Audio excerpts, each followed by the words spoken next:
All right, all right. And we're live, boys. Hey, hey, hey. So, I know we haven't played in any recent GTs, but I've been trying to get a couple games in, testing out against some of the big cheese in the meta. And I played two games today against the new Pantheon of Woe list or army. Mike check. And You good? Keep going, bro. um, I got to say the four Catan is kind of a lot to chew through. I was playing my Mechanicus, and really games like that kind of turn into like I'm just going to kill everything else if I can and then outscore them. But I was going to see, have you played against the Pantheon of Woe at all, Nax? The Pantheon? Yeah. I haven't played against Pantheon yet. I've played against lists that use New Deceiver and New Nightbringer, though. Okay. And they're pretty gnarly, for sure. Yeah.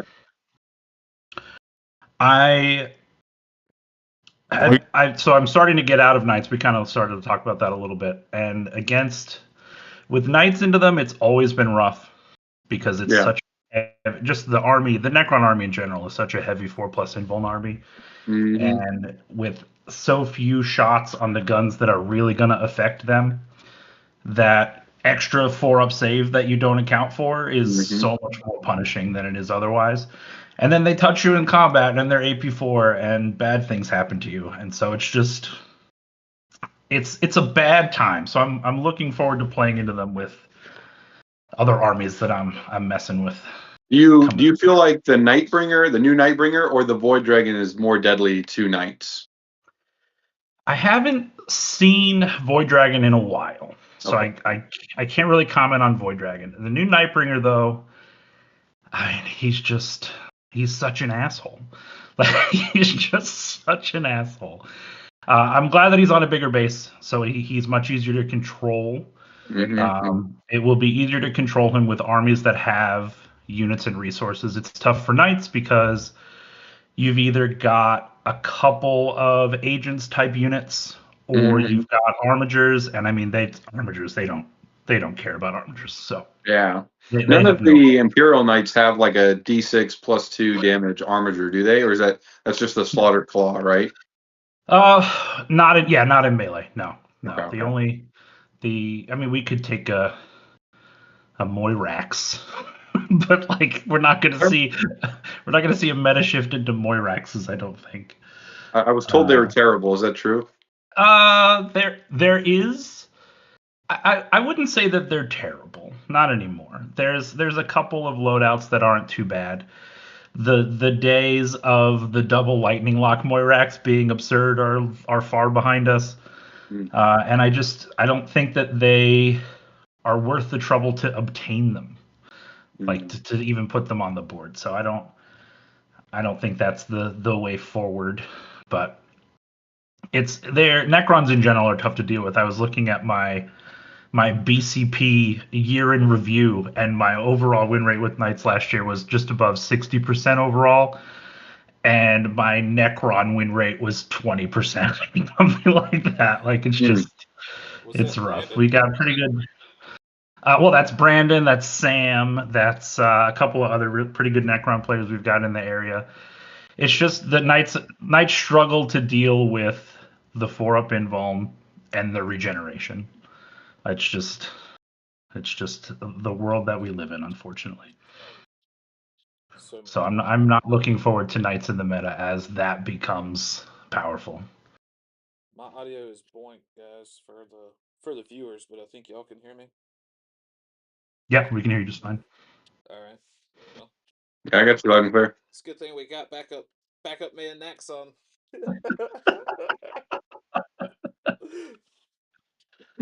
Oh man. So you mentioned you're playing Mechanicus again. Oh yeah. Any concern about the nerfs, which I don't think anybody with a brain really considers nerfs, but no, still strong, still powerful.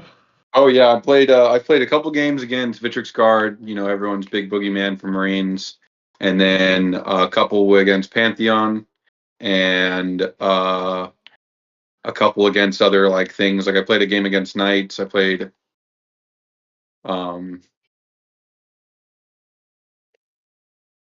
trying to think, what was the other army I played? Oh, Tyranids. I played against Swarm.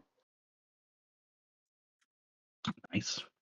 And I the only matchup I had trouble with. I played against Tau too. Actually, I played against Tau one time. Was the Tau list just continued to like be able to hide from me when I wanted to, and then like a lot of my good shooting or like good melee is like tied to like a keyword, like anti-vehicle, anti-monster or something.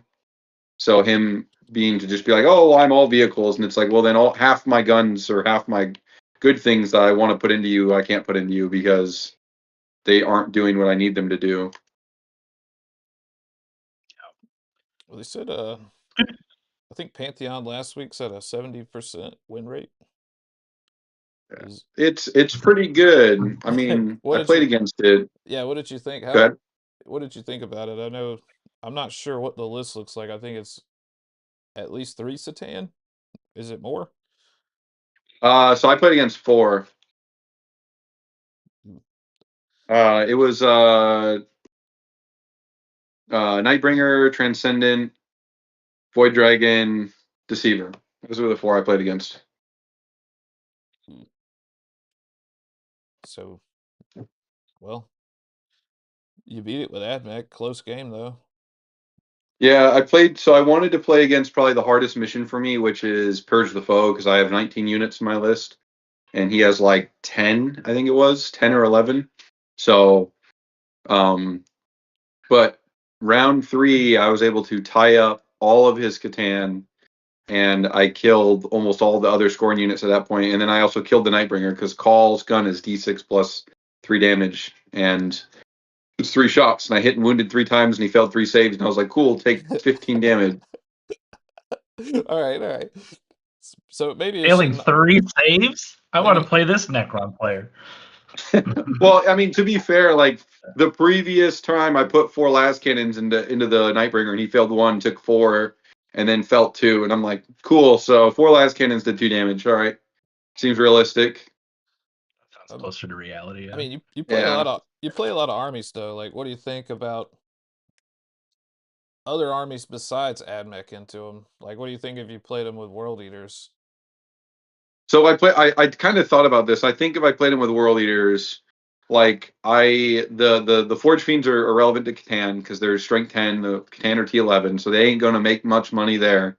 Angron will punt a Catan if they fail slightly more than average attacks, or if I take lethal and sustain and roll a couple of good 6s.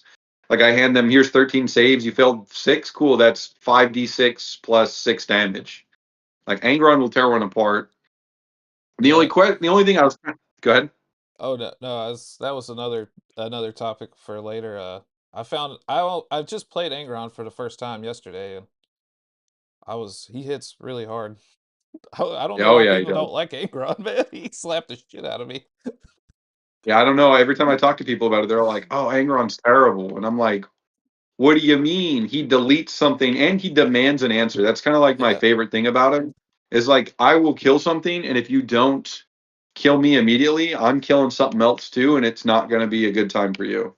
Yeah, let me make sure I got it right. It's 9 attacks. 9 attacks with D6 plus 2 with dev wounds. That's correct. Yep. Yeah, on the strike. Yeah, and it's strength 6. It's 8 attack space, 9 on the charge if you're playing Berserker. Which if you don't, I've been playing around a Vessels of Wrath list, and I don't think it's terrible personally. I think there's secret sauce in Vessels. Yeah. Giving Blood Surge to a Demon Prince seems real strong, man. I don't know. Yeah.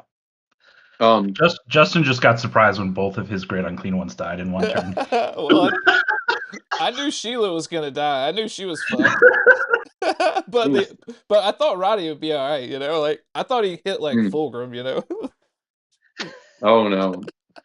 I think ultimately the issue that people have with Angron is that they look at him as a Primarch and they expect him to do the things that other Primarchs do. They Like- expect him to 100%. support the army in some way. Yeah. Yeah. And it's not Angron. Angron is not looking to play nice with you. He's not looking to play nice with his friends. He's there to be a missile. Well, And every now and then your army gets some of his auras, and maybe it works, maybe it's helpful, maybe it's not. But Angron's there to hit stuff with his big axe and his big sword. the hit mods was really That's it. relevant against Death Guard. Yeah. Yeah, so that's like one of the big reasons I originally brought him in my list, other than him just being an absolute truck, was like, hey, I can be like, oh, look, I'm fighting Death Guard or anything else that does modifiers and just ignore it and just be like, well, screw your modifiers. I'm just going to hit you in the face. Yeah, that's what happened.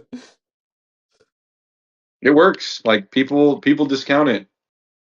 But I've definitely had a lot of work done when I've just been like, oh, cool, he's sick. Your army's like whole thing is -1. Don't care. Don't Gonna care. punch you in the face. It's And probably you have to do something about it. You It's just have probably- to. it's probably good that rumor wasn't true about giving him advance in charge. It's totally unnecessary. Like if they made us so like I've always thought like how every army has like a strat that they seem to always have. I think like every World Leaders detachment should have a generic strat that's like Khorne's Wrath, 1 CP advance in charge. It's just very fitting. Yeah, Like Marines have AOC, like Necrons have like bring something back or heal something out of phase. Like there's like a generic version of a strat that every detachment or every army has, and it would have made sense if World Leaders would have had like an advance in charge strat. yeah, that makes sense. Well, I mean, who knows what'll happen next edition, so that's coming up. Mhm. Um, I have a question from chat for you, Seth. From earlier Yep. when you were talking about playing Tau, Brian was asking if that was Retcad that you played against, where he was trying to be cagey and hide most of his stuff. It was. My buddy and I've had kind of debate back and forth over which one's better, Montcar or Ret Cadre.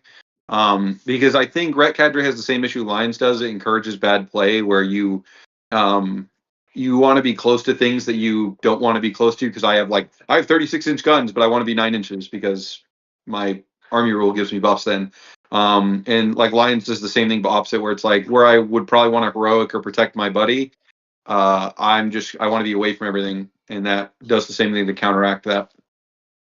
But yeah, it was Ret Cadre. It was 3 Enforcer Commanders, 2 Cold Stars, Farsight, 1 Riptide, 2 or 3 Fire Knife teams with missiles, 2 Sunforge, 1 Star Knife with double flamers, double Pathfinder, double stealth suit, and 1 Ghost Keel, I think it was. All suits. Everything in his army suits minus the Pathfinders. So On Ghost Kill, huh? yeah, I mean he was. I hate those things. Yeah, I was surprised because I was like, I'd take 3 of the damn things, or at least I would 2. start every Tau list I ever made with 3 Ghost Kills. yeah, They're just annoying as all hell to deal with, Oh, and God, they they're the hit worst. so hard. they are. But he Yeah. was dead set on like, I'm only bringing the 1 because I only need 1. And I was like, okay, bro, I don't really think that that's the right idea, but you do you, man. No. That's the other army that pushed me out of Knights for a while, I think, is playing so much Tau recently, where literally everything important in the army is -1 to hit in some way. Yeah. And Knights just don't, like, we get one reroll to hit, and there's no consistency, and there's so few shots. It's just like, cool. Then God forbid you get into combat. It's just, it's rough. It's rough. Yeah, But yeah, for sure. I would start. I literally, if I played Tau, I would start every list with 3 Ghost Keels and at least 6 Rampagers, and then I would go from there because they're just so annoying. So annoying to deal with. The Brute Rampagers? Yeah. They are the bane of my existence. I hate those freaking things. It just sounds like personal trauma to me. It is a lot of personal trauma. They're not Seth, that I'm good. being perfectly honest. It's a lot of personal trauma. A lot of personal trauma. There's a store I play out of Winston-Salem. I've lost 2 games there at RTTs, and they've both been to Crude Hunting Pack with Max Rampagers. Sounds like something Justin would do. Yeah, that's not the way. That's not the way. But they are really good. I think they're probably better at just like 3-3 mans. But I can see that. Well, for a while, one of my buddies was trying the joint for the auxiliary one, and he was running because there's advance and charge in there, and then I think there was either extra AP or like extra strength strat 2. So like maybe they get both +1 of to those. wound. Yeah, maybe it was that. There was another thing that was like really good, and I was like, The I strats can are see them because amazing. they get the 18-inch loan op in that detachment as long as they're near a suit. So What's that was a big benefit. 18-inch loan op on them. I think that's what Brian was Yeah. playing for a while, wasn't he? Experimental Cadre? That's No, whatever I'm talking yeah. about auxiliary cadre. Auxiliary. Experimental's the one where you get +6 range. Oh, they're different. Okay. Mm-hmm. Brian likes experimental cadre. I think is what he always plays. Yeah. Or Yeah, I had a conversation with him at the Sunday RTT that we went to a couple weeks ago, and I think he's trying to get back to Montca. Montcal's got so much teeth. Speaking of old Brian, so I asked some questions to see if we had any questions that people wanted to hear about, and Brian was the only question we had. Is Brian wanted to hear our thoughts on what the top meta armies are right now.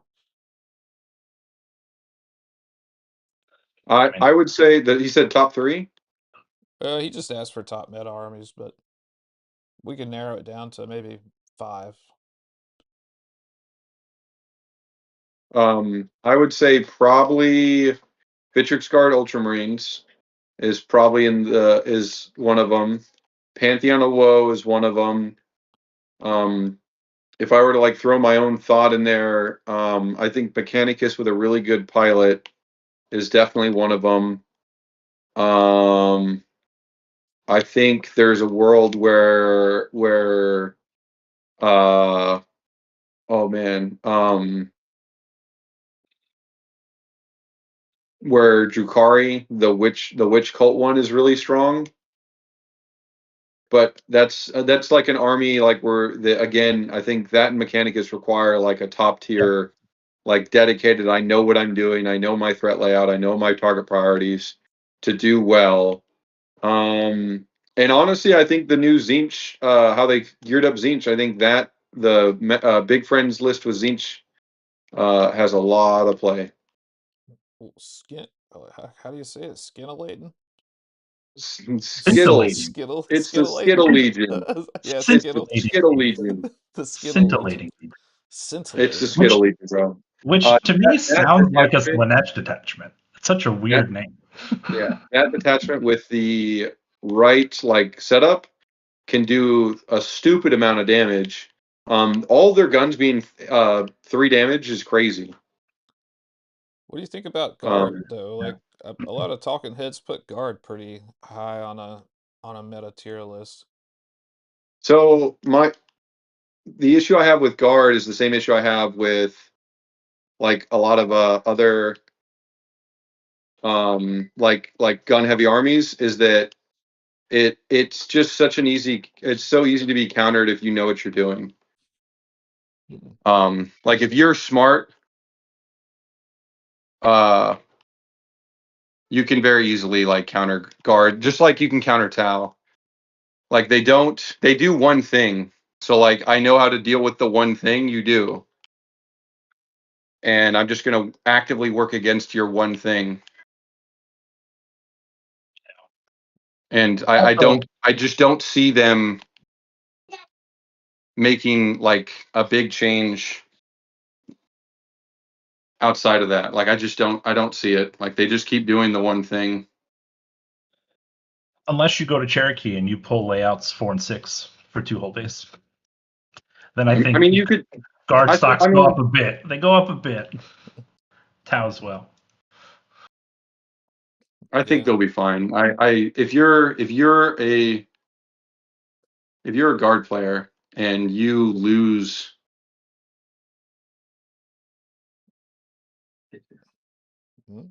on layout 4 or 6 to a non-shooting army or an army that can't just stuff you in your deployment zone, you're probably bad at the game. Spicy.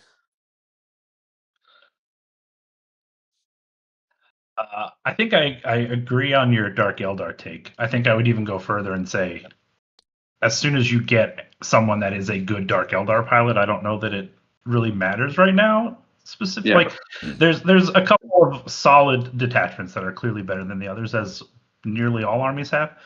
But I think a knowledgeable Dark Eldar pilot in either of their good detachments is going to be a problem, because Dark Eldar has the issue for opponents that Dark Eldar has had going all the way back to 2nd edition, where just people don't play them. So then all of a sudden, you have to play this army that you've never seen on the table before, and you have someone who knows what they're doing, and it's just a recipe for disaster. AdMech is very much the same way as well. Yep.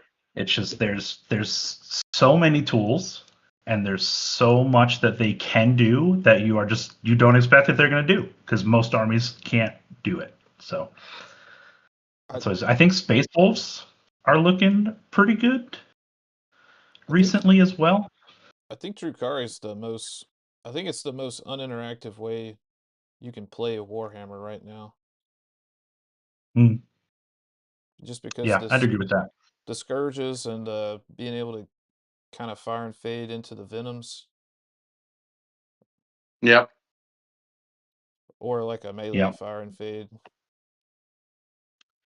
Dark Eldar was the very first game I played against someone that I did not know personally, way back in 4th edition, and it was a nightmare. 4th edition. Okay. Yeah. I YOLO'd them at that Battle Brothers GT and with no reps and did 4-1. I think they are pretty strong. Yeah. I mean, I think in the 20 years I've been playing the game, I played Dark Eldar 3 times. And that was the very, very first game I ever played against someone that wasn't actively teaching me the game. And then I played against Justin as he was learning the army. And I played against that was Steve at one of the GTs in South Carolina. And unfortunately, I had a defender who just had stealth, and so his army couldn't actually do anything to me because it was hitting on 5s. But you heard the rumor they're supposed to come out with like a medium-sized knight? I have heard that rumor, and I don't know. Knights are so consistently, and some people are going to argue rightfully so. Some people don't think so, but I think Knights are the type of faction where they're going to get something new. They get decently balanced for a while. We have a peak of performance and good rules. They realize that it kind of breaks the game in a lot of ways. Then they nerf the shit out of it, and then it's just left there for an edition or so until they have to do something about it. They come out with a new kit, they make some sales, and then that cycle repeats. So I don't know that I have no hopes for Knights getting anything new for probably another year and a half. Would love to be pleasantly surprised, but I have heard that, and it's an interesting idea. I just don't know, like, what role is that filling? You know what I mean? Like, we get a toughness 10 knight? Is that where we're gonna fit? Because 11's not doing it. Like, 11's not cutting it for us, so 10's not really gonna do it either. I don't know. I think they don't know what to do with knights, and I think that we always suffer as a result. Yeah. Yeah. There's not a good vision for them long term. And I think that's what they need. Like, you look at something like Ultramarines, you can tell they've got Ultramarines planned out a year in advance, probably. Like, there's no way you're not dropping new Ultramarine stuff like every 2 months if you didn't make this decision and this roadmap like last year and a half ago sometime. And I don't think Knights ever get that sort of attention. Yeah, I think so. Like, Knights are one of those things where it's like they did them, and it's hard to find like another way to keep them going. Like, they can make a new weapon chassis, which is all they really did with the Defender. Like, They Oh just my changed the God. weapons on the chassis. Oh. Yeah, get your little extra sprue, just like the new Grandmaster kit for the Yeah. Grey Knights. Yeah, the new Nemesis Dread Knight. They got like a flail or something. Or a mace. I mean, Yeah. it's sad because it has such good potential. Like, but it's I think it's 5.23, but it's anti-character 2+. So it's like, wow, this weapon's great unless I fight a tank Right. and just Yeah. lose. And then my Yep. giant knight with a bonk stick can't bonk a tank. Yeah. Or Which is an the issue flail is because like a bajillion attacks at 611. It's like, yeah. okay, who cares? And that's the issue with Grey Knights is like that's the thing they don't have. They don't have solid, reliable anti-tank. So then when you try and give them something, but then that still doesn't actually quite work, it's somewhat problematic. The thing about the Defender that pisses me off, and I will rant here for a moment, is like you have given it the conversion beamer, which is really cool. It's a cool weapon in concept and idea. But if you play the Defender in a way that makes use of its datasheet rule, you will just never get the conversion rule because you Yeah. have to be forward deployed. He has to be pushing the center. And then clearly you're within 18 inches, so the conversion beamer doesn't actually matter. So it's a failed design in my opinion. It's also my issue with Be'lakor for the longest time. It's like, yeah, it's really cool if you're playing a demon army that has guns, which is really only a single archetype of demons. Mm-hmm. Every other demon wants to be moving into the midboard, and as soon as Be'lakor is in the midboard, you've brought the 18 inches to the enemy, and it doesn't matter anymore. And back then he was what, toughness 10, so Yeah, but he just folded, like it didn't matter. So there's a Yeah, lot of units that just seem like they're designed in a way that is completely contrary to how they actually need to be used on the table. And I think yeah. the Defender fits solidly in there. Oh yeah.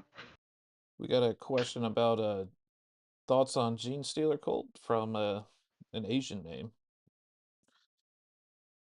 Okay. It's just yeah, it's not English letters, so but they want to It know is. about GSC guys.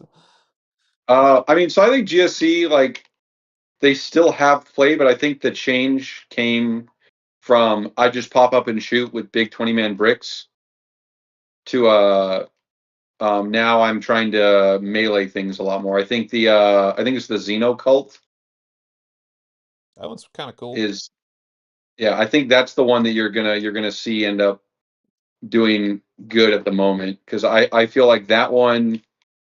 I mean, you see the Brood Surge still, um the one for the big Beastie Boys. That Every one still makes a lot of money, Muscle everything's but Beach. yeah, but everything's 2 damage though, and that's not a good spot well, to be. the yeah, that's the problem, is like they were good until this most recent change came out for um the Pantheon of Will, because now that's a matchup that you just go, well, I lose now. And honestly, like the hammers being only AP2, like I still feel like they really struggled into like Vitrix Guard or Custodes, because it's like you can have this huge bonk unit, but your bonking is basically stuck to 2 hits to a kill at best for most good infantry targets, which Oh yeah. it's just not what you want them to do. So you're not getting what you need out of your unit. So you kind of end up getting just stuck. So Yeah. The I Abominate. do think that the if you're really smart with the Xenocult Creed one, where you get a reroll events and charges for the acolyte units, you can definitely set that one up for big success. It's just that your success hinders on making charges now. So you run into like the World Eater problem, where it's like, yeah, this army on paper is very good, but if I fail half or more of my charges, like I just lose the game anyway. Yeah. No. Yep. This is You the just first time in a long time that GSC has taken a nerf and not just been able to completely recover like nothing happened, yeah. which is But interesting. it's because the people actually figured out what the actual problem is. Yeah, the 20-man neophytes was crazy, man. before they Yeah, nerfed it. it was Yeah. it was too much. It was far too much. It was like if you shot them, they just went to deep strike. Yeah, yeah, and that ability, like that ability's fine, but it's just a little too overpowered when it could just be like, oh, I killed a dude, or like I had one where when I was playing GSC, where somebody shot at me and didn't kill any of them, and I was like, peace out, boy, I'm coming back again. Yeah. Yeah, that's a bad feeling, man. Just kidding. It wasn't Yeah, actually you. that's just I think they made it fair. Like it's not overpowered. It's still very good. It's just not overpowered. Like the dude that used to let you give you full hit rerolls, now he just goes +1 to hit. I think that's probably like if they would have started with that way back when they made the original change to like the point system to bring dudes back versus like this weird roll off thing. I think they would have fixed both problems pretty quick. But All right, guys, let's change gears right quick. So we've hit the 30-minute mark, which is about where we wanted to be today. mhm. So I got a couple more things to, couple more topics, and then we'll get out of here for today. So All right. the next question for you guys is, how can you be better at events? What is y'all's Hmm. take on that? What's something somebody could Uh, do to just win more games? Ask more so questions. yeah, yeah. Know what your opponent's capable of is a good one. Know your target priority. But I would say probably the biggest thing most of the people I coach is don't get in your own head and defeat yourself. Don't be like, oh man, I'm fighting 3 squads of Vitreous Guard, it's over. And then they don't play the game. Or, oh man, I'm playing against this dude who's like a really good player, and they just give the game. And it's like we hadn't even rolled dice and you already decided that it was over. Or like one single bad op. Like I go like when I played against the Pantheon, 4 last cannon shots, all hits, all wounds, makes all saves. Well, shit. Okay, I guess my plan to kill this dude didn't happen, and now I got to try again.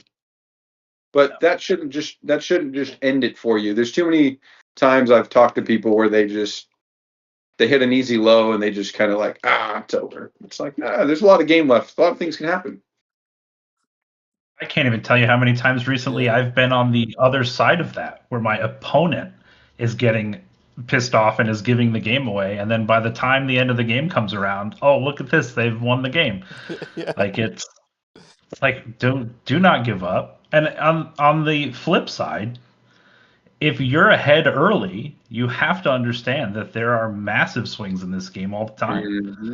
Like you can be sitting, you can feel like you're on top of the world, and then like with the laser chickens, like suddenly 3 units have just failed to kill anything this turn, and I'm far too exposed. Like things can happen all the time. So if you're behind, keep playing. If you're ahead, keep playing. I think that is even more important a lot of the times. But no, just always ask questions. Every time you get to the table, what can you do? Where can you do it? I like to have a mental checklist of things that I always ask. Even if it's an army I feel like I'm pretty comfortable with, I do it anyway, just to be in the habit of doing it. And also, maybe this person that I'm playing has come up with some strange combo that they think is going to be, the next big thing. You never know what somebody's got up their sleeve. So ask questions as you go. Sometimes it works, Yeah. man.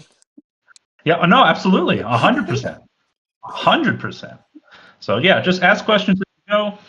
Don't feel like you're ever inundating your opponent. Like if they start getting shitty about it, then that's their problem. Oh. Just try and be open and try and ask questions. All right, guys.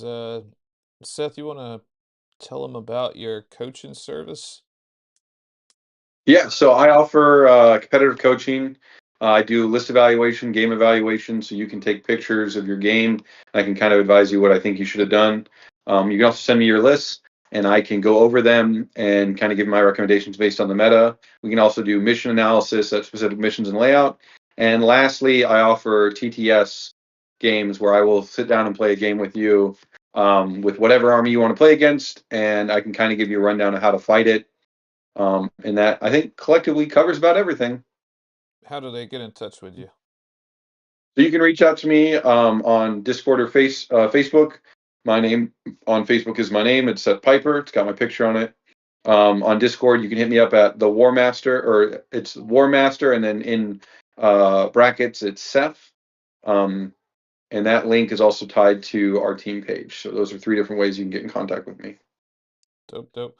And I posted a link in the chat for our February GT. That's going to be coming up on February the 7th and 8th in Spartanburg, South Carolina. We're playing the first 5 missions from the Cherokee Open. So if you can swing 2 GTs in a month, it's gonna be a good practice run. That's a fantastic venue too. If you've never been there, Oh you yeah, should come because food and beer. We're looking at another VFW that we may start running stuff at soon. And then also we do want to shout out the Seth. I'll let you tell them about 4GS and where that is. That's one of our sponsors now. Yep. So one of our sponsors is 4GS Gaming here in Augusta, Georgia. It's local to me. It is a new and thriving gaming community. They focus a lot on D&D and board games. They also have all the TCG staples that you would expect. The couple that run the store, great, very nice and friendly to get along with. And we will be running another GT there, hopefully sometime in early April. I will get the exact date in the near future, and then it'll be posted on our Discord, and I'll post it around the world for everyone. Awesome, sounds great. All right, I think we covered everything we got today. We are at 37 minutes, so I think that's probably a good spot to call it. This will be our normal show hours. Will be Wednesday about the 6:30 time frame. So if you guys like the show, leave us a comment. If there's anything that you would like for us to talk about or questions specifically, leave it in the comments and we'll go over it next time. Anything you guys want to say before we head out? Oh, and like and subscribe. Yeah. Like and subscribe. Yeah. like and subscribe, hit that bell. Yeah. Do it all.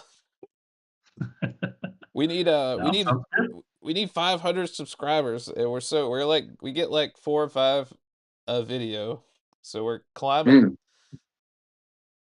We're slowly. making it, boys. Yeah, we're making it. All right, guys. Anything else y'all want to say before we head out? Good here.